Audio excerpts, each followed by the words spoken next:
Welcome to the Lida Citroën Podcast, your space to grow your influence and elevate your personal brand.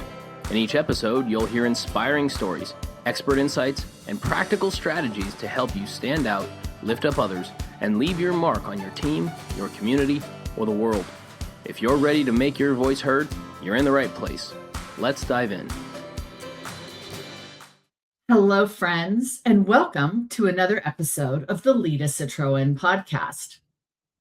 What if I told you that after all the advancements in equity at work, all the milestones that have been achieved, all the programs and initiatives that have driven this workplace forward, that women are still not achieving at their full capacity? In fact, a McKinsey study showed that women in leadership get consistently less support today from their managers across a range of action, and that is limiting their opportunities at work. So we've come so far, yet we haven't come far enough. At the time that the conversation you're about to listen to was recorded, McKinsey had done another study where they talked about the fact that not only were women not achieving as far and as fast as their male counterparts, but they were leaving their current roles at a faster rate than the men they worked with. They called it, and I thought this was hysterical, they called it the Great Breakup, where women demanded more from their employers and they changed jobs to find it. Well, fast forward, we're still not doing that much better. And that's why today's conversation, I think, is still relevant. It's probably more important today than it has ever been, because women in the workplace offer value and creativity and problem solving and all of the same attributes that we look for in our male leaders.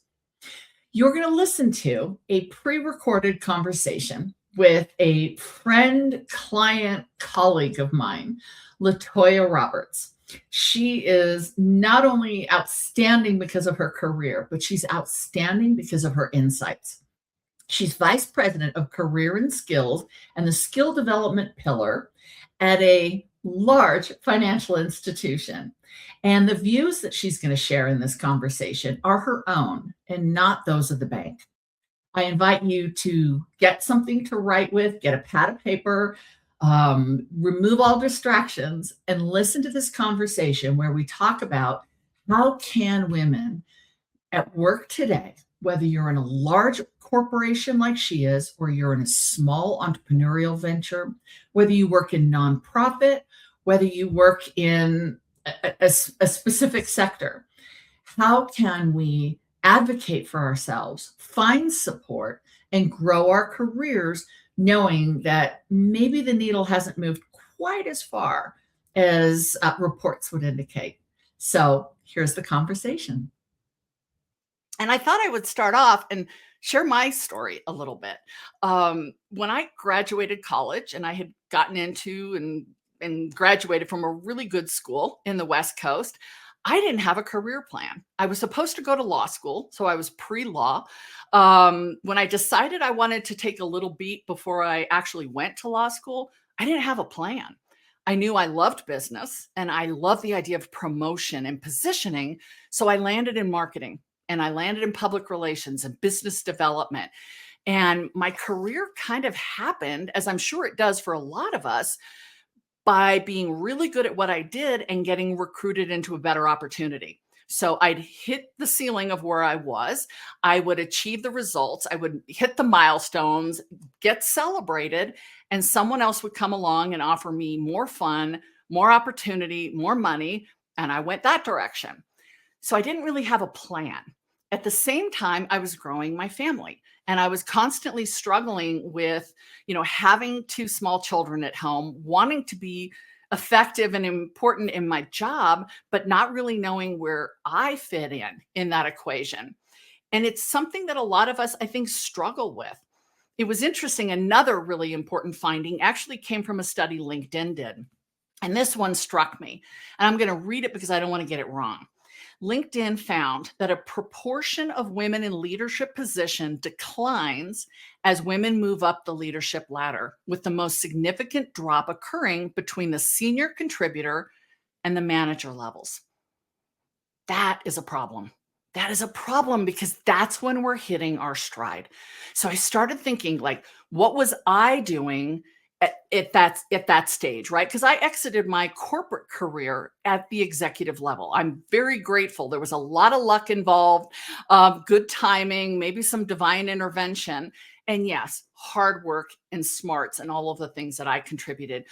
But what is it about that part of the career ladder, if you will, that we're getting stuck? Why aren't we making those inroads in the ways that we should? I know for myself, I held back a lot. I was constantly prioritizing other people's needs, be it my children, my family, my boss, my team, my community, ahead of my own. I didn't share my voice in the way that I can today. I know there were things I could have done differently, but what were some opportunities perhaps I didn't recognize were around me that I could have taken advantage of?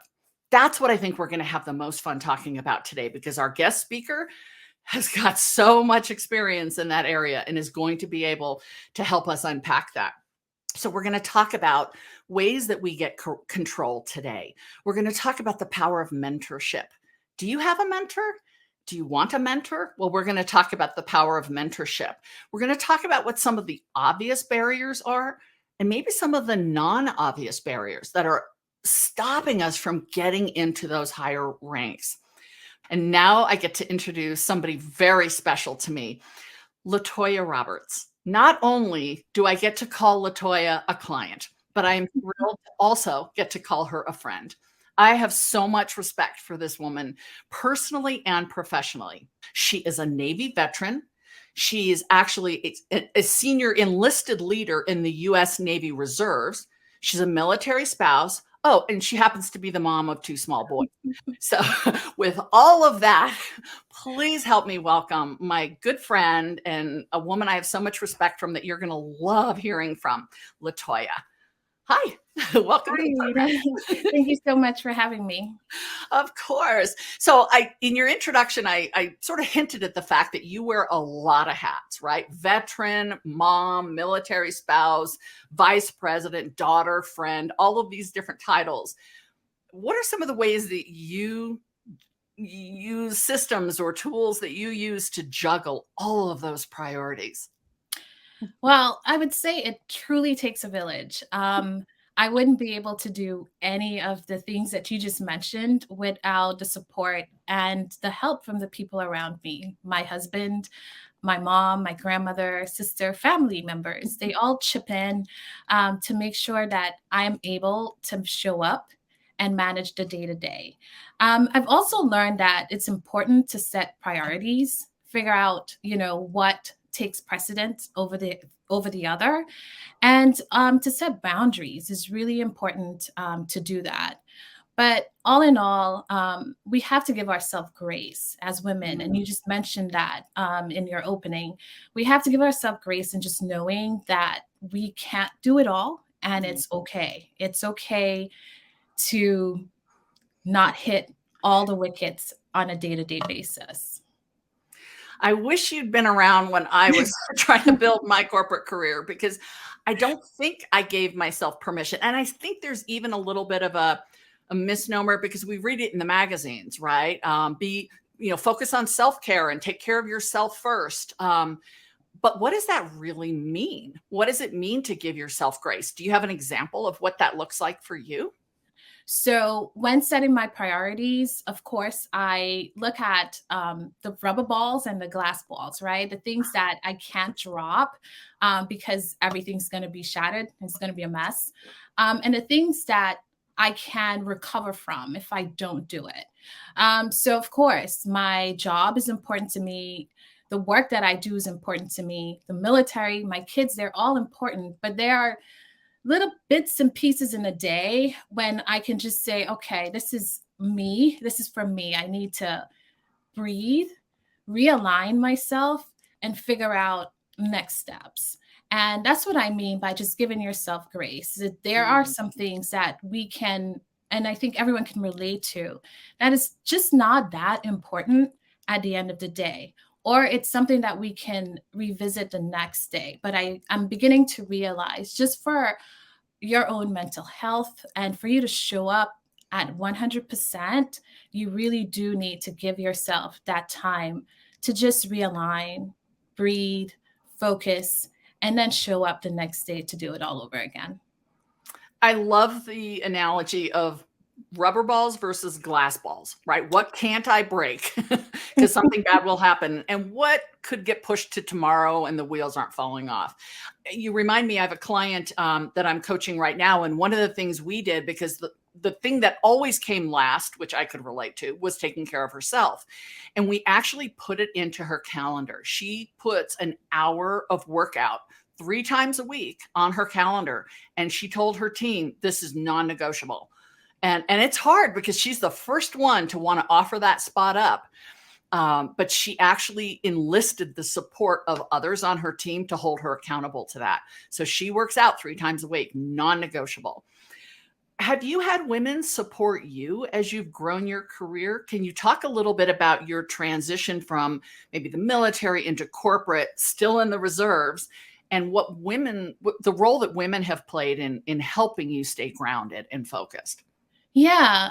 So ironically, when I started my military career, my civilian career, excuse me, I actually just learned that I was also going to be a mom. So it was really challenging because I'm now stepping into totally new territory, right? Being a mom, not sure what to expect, what kind of mom I'm going to be, and then venturing into a space that I'm not familiar with. And I made some mistakes along the way, but I feel like I've always had girlfriends who've been there. So those are the people that I had to rely on a lot. Really, are the women in my life that's been there. Okay, how do I balance going into a new space and also being a mom? Well, one of my friends, she did that like a year prior. So just being able to have those individuals in your life that you can pick up the phone, you can call, you can vent, you can cry, you can say, what is going on? Help me. And just knowing that you're not the only one, I think really offers that support, right? It's just talking to the other women in your lives that have been there and just for their support. And through it all, like my transition, like I said, I made mistakes, but I realized that those mistakes are actually good, right? It builds who you are as an individual, and it just helps you realize your strength and the fact that sometimes it's okay to take risk, and everything else, you just embrace it as it comes, right? But yeah, definitely for me, it's relying on the women in my life, my mom and my friends. In getting ready for this call, you and I had some great conversation around some of the struggles that women face. And while we don't want to just, belabor the point that there are challenges, it's important to bring some of them up. And one of the things we talked about was how to be authentic. So you mentioned crying, right? Crying at work. Do we cry at work? Do we share our emotion and our passion? There aren't rules for this. And there's a lot of misunderstanding. I know personally, I always kept my private life completely separate from my work. I went through a divorce and no one at work knew until I went to HR and had my name changed. Like, that's crazy. No one in my work team knew what I was going through personally. And I don't know, is that right? What do you think? How do we navigate those kinds of challenges around authenticity? I think it's a balance. For me, I can say from my personal experience, it's usually 50-50, right? I try to be as authentic as I can. Mm-hmm. So my managers are aware of some of the challenges that I may be experiencing, because I think it's important in order to get that support. If you're silent, then people wouldn't know that you do need some help. So for example, I'm open about my challenges I may have sometimes with my kids. I would speak up if I have to travel, for example, but it's a big milestone, something that's going on in my children's lives. So I open myself to that. So that way I can get the support that I need from my team and from my leadership. In terms of crying at work, I remember my aunt, she is a senior executive at another firm. And she shared this with me in the beginning of my career. It's okay to cry, but go to the bathroom and do so. Get your makeup together after and go back out there and deal with it.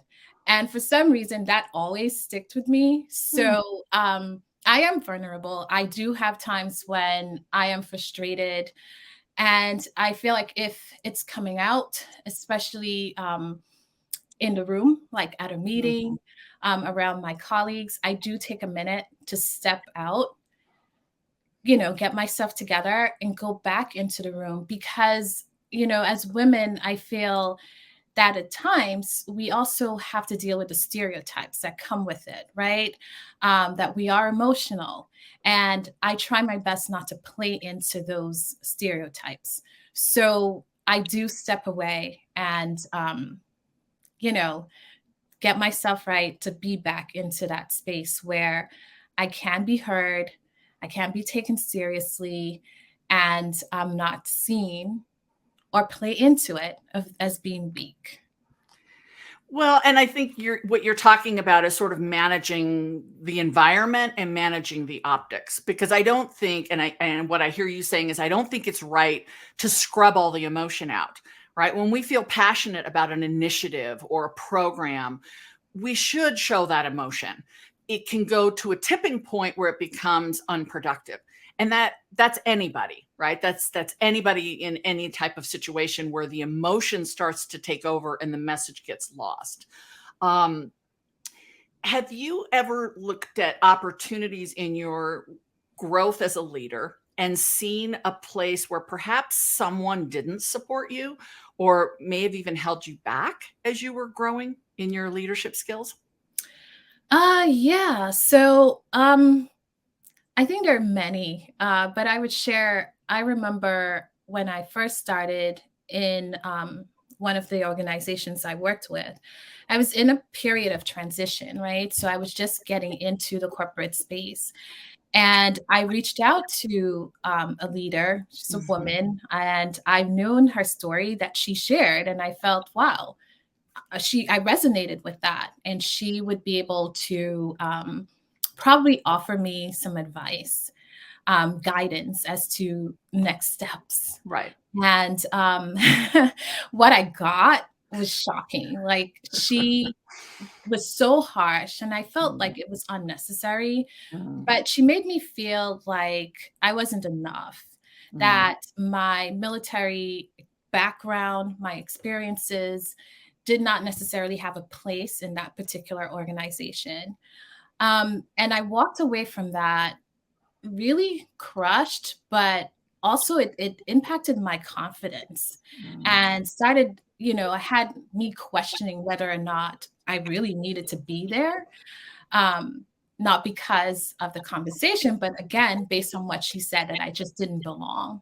Right. And, I called my mentor. And this was my first time, actually, and we'll get there a little bit later, realizing the power of having a mentor. And I said, hey, I spoke to this person and I really admired her. And this is what I got. And she was appalled. But, she pulled me aside and she made me feel like I did belong in that room and in that space.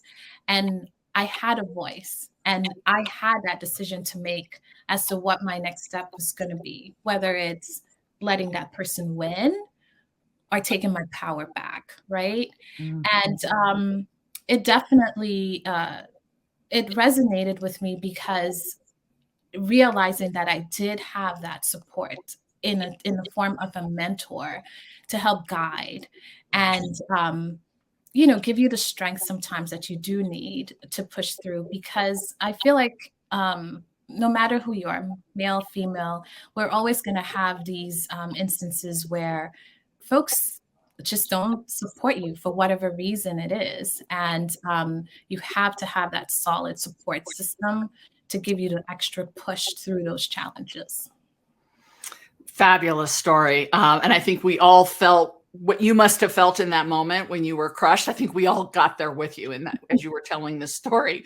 So let's talk about mentorship. Throughout your career, you've made these big shifts, right? Military to corporate, to being a mom, you're in the reserves, you're a military spouse, you're juggling all of this. Do you actively seek out mentors? Is it part of a community or a collective where how are you approaching the whole mentor conversation for yourself? Yeah. So not until probably my second corporate job, I understood and realized the value of actually having a mentor. Mm-hmm. And for me, that person really helped me navigate the corporate culture, that organization culture. And right now in my day-to-day, I have several mentors. So I started off with just one.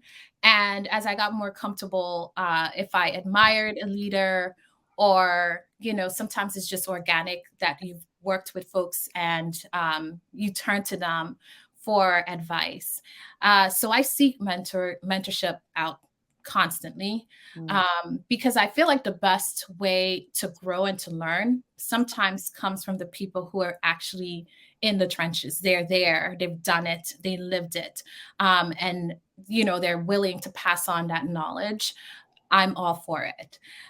Also at my company, my organization, mentoring, especially for our transition veterans, are something that I actually manage because it is very important, especially for folks who are leaving the military and getting into their first corporate job. So that is something that it's not a must do. You don't have to in the firm, but it's something that we make available to anyone who's open to it. And it's been a success, a huge success at the firm, because like me, and I always share that story, when I started in this particular organization, we were going through an organization change, and I didn't know what I didn't know. I didn't know what opportunities were available to me. And my mentor was able to guide me through that process.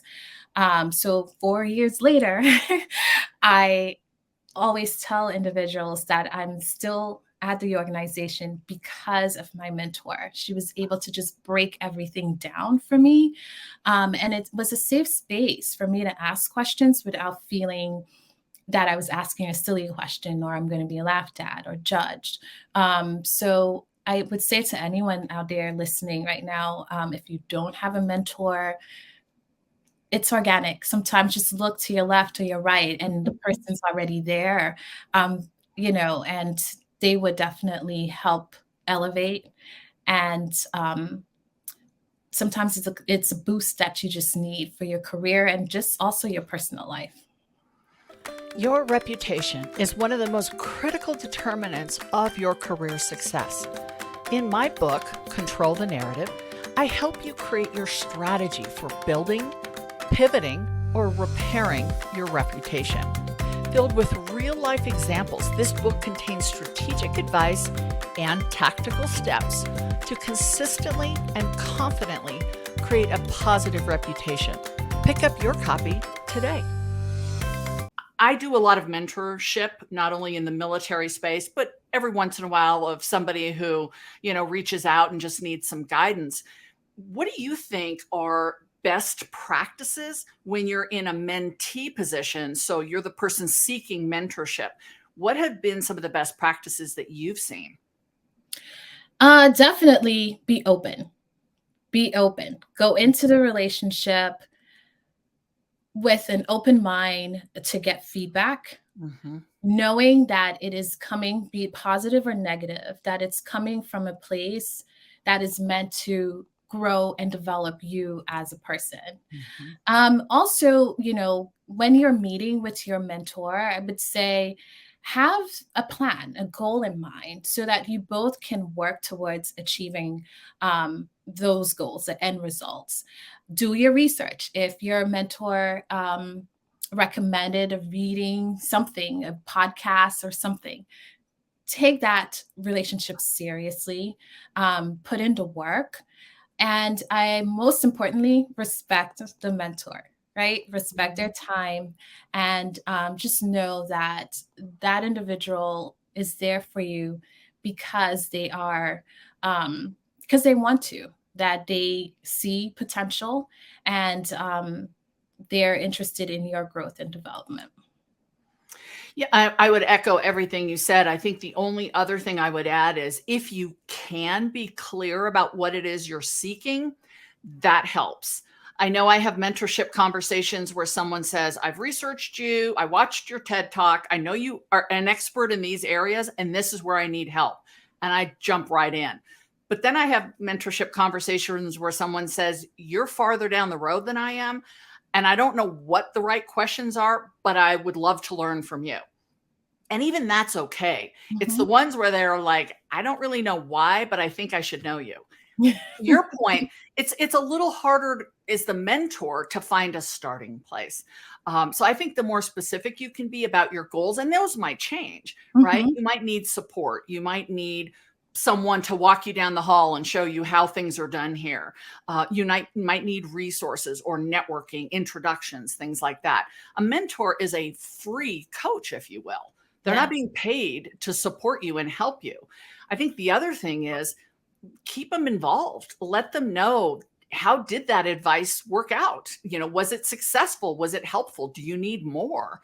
It's not just a one-time thing. These can be ongoing relationships. They don't have to be once a week, but just keep that mentor involved, because that's where we as mentors get a lot of gratification, is to know that we actually helped and we made a difference. Yeah. And I would also add, I think that mentors actually learn, right? It's reverse mentoring. So I know, and I've seen relationships where mentors come back and they're like, I didn't know this, or this was happening, but because of our conversation, now I'm aware. And the growth, it's like, it goes back and forth. So I think the gratification also in just paying it forward for many, and there's that opportunity to continuously learn and stay on top of trends and things that are happening. So yeah, and knowing that it's not free therapy, right? And it doesn't have to be your best friend, but someone that you respect, to your point, that you want to learn from. What is one thing, when you think back to your military career, or the work you're doing now in the military, or who you were as a teen, or a younger professional, you're still a young professional. What do you wish you had known then that you know now? Wow. A couple of things. I would first say that my voice matters. My voice definitely matters. And back to the theme that we've been talking about, mentorship, networking, the importance of actually having both. I've always been shy. I am actually not the type of person that would just run over to anyone and say, hey, I want you to be a mentor. I want to, can you introduce me to this person? That's just not comfortable for me, right? But because I stayed in that space where in my comfort zone, over time, I realized that I missed out on a lot of opportunities because I did not use my voice, and I did not ask for help, and I did not seek advice. So to your point, I knew that I wanted to get into, first of all, HR in the beginning, but I didn't have an idea of how to do that. And I never, for whatever reason, didn't think that I should seek out someone who was in the field to ask.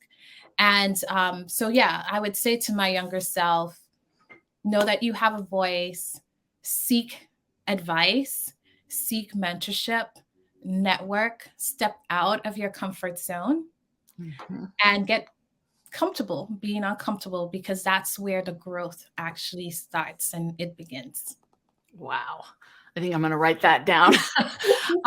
Yeah. And I would echo that. I think know my worth, right? Because as I shared earlier, I made decisions in the best interest of everyone else, because I thought if I pleased everyone around me, that somehow rubbed off on me. But I ended up paying the price in some of that, because then there comes a point where you're going, well, what do I want? What does bring me joy? Where are my strengths? And it took me a little later in life to find all of that. But then once I did, I was lucky to have a lot of support around me to make that happen. So, oh my gosh, you and I could talk. We do talk for hours. Yes, we do. Talk on here for hours. So wherever you are in the world, whatever room you're looking around and maybe not seeing as many people that look like you today, be part of the solution. If you're a woman wanting to grow into a leadership rank, or you want to change the world through your nonprofit, or you're in academia or an entrepreneur, wherever you are, be the best version of yourself and look for ways to reach that hand forward, find a mentor, but also reach that hand back and help someone else up on their career path as well. Thank you, Latoya. It's been so much fun. We'll have to do this again sometime. Didn't you just love that? I mean, I couldn't write notes fast enough. She's such a wealth of information, and I learned a lot. So I'm really glad you had a chance to listen. Here were some action steps, some incredible messages that came through in this conversation. And the first one is learn who you are. Who are you to yourself? Who are you to people around you? Who are you in this world? Become self-aware. And if you think you're self-aware, go further than that. The second point was to find support. We all think we can do this by ourselves. We're good at multitasking. We're great at diving deep and being independent and taking the world on our shoulders. But find someone to help, mentors, sponsors, people around you who may have gone through the same thing. Find them and ask them for their support. And then look for those opportunities to speak up. Raise your hand, find a way to find your voice, and then put it into the conversation. We had a whole program recently about visibility, and that is so important, especially for women at work. And I really want you to have a plan for your career. I know personally, I spent many years just letting it unfold the way I kind of thought it was supposed to. I didn't have a plan. And sure, great things fell in my lap and great opportunities were missed because I didn't identify them. So put a plan together, whether it's a vision board or a prayer map or whatever you want to put. I have a whiteboard with all of my goals and all of my achievements and everything I'm working towards right in front of me. Put something together so you're in charge of your career. This is a one-time thing we get. We get to go through this thing called life one time. So make it count. I'm so glad you were with us today. And until I see you next, until we have another conversation, I wish you health, happiness, and all good things. Thanks for tuning in to the Lida Citroën Podcast. If you enjoyed today's episode, be sure to follow the show and leave a review. It helps more people discover these inspiring conversations. For more tools, insights, and resources, visit Lida360.com or connect with Lida on LinkedIn. Until next time, remember, your influence has the power to make a real difference.